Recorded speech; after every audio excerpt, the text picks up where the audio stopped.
Reels video ছাড়বার পরে ২-৩ ঘন্টার জন্য উধাও হয়ে যাচ্ছে। এইরকম কার কার সাথে হচ্ছে সেইটা জানাবেন কমেন্টে। তো আমার তো এইরকম হচ্ছে বেশ কয়েকদিন ধরে। আমি প্রথমে তো বুঝতে পারি নাই যে সমস্যাটা কোথায়।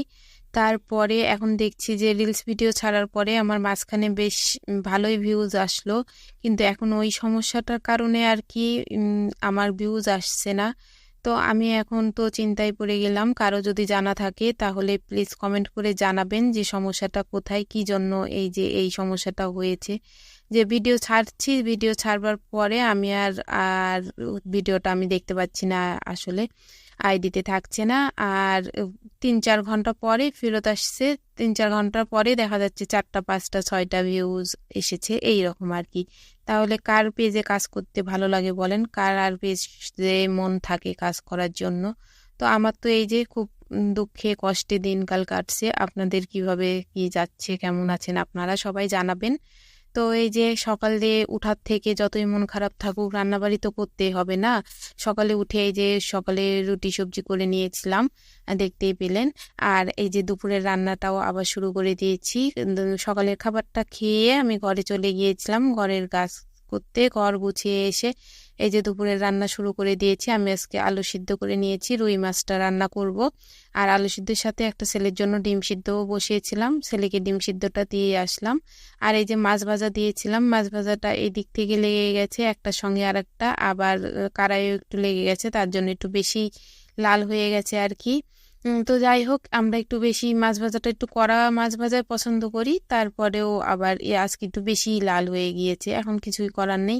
গতকালকের একটু আলু করলা ভাজি ছিল, ওইটাও গরম করে নিলাম। আর এই যে পটল ভাজি করব, এই পটলগুলো খুবই জ্বালা ছিল আর একটু বিচি ছিল না, শক্ত ছিল না, এই জন্য এইভাবে ভাজি করছি। সাথে একটু পেঁয়াজ দিয়ে ভাজি করছি, যাতে পেঁয়াজটা ভাতের সাথে খেতে পারি। ভালো লাগে আর কি, এরকম করে ভাজি করে খেয়ে দেখবেন, ভালো লাগে, খুবই ভালো লাগে। আর এই যে পেঁয়াজটা ভাজি হওয়ার পরে আগেই তুলে নিয়েছিলাম, এখন পটল ভাজিটা হয়ে গেছে। পটল ভাজিটা উঠে নিয়ে ওই তেলে শুকনো মরিচ আর জিরা সম্বারা দিয়ে আমি ওই যে সিদ্ধ করে রাখা আলুটা দিয়ে দিলাম।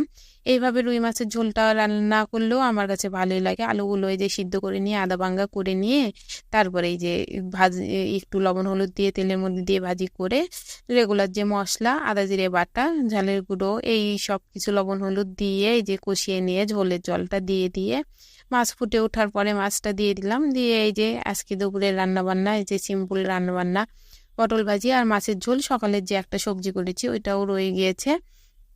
তো এই তো ছিল দুপুরের খাবার দাবার।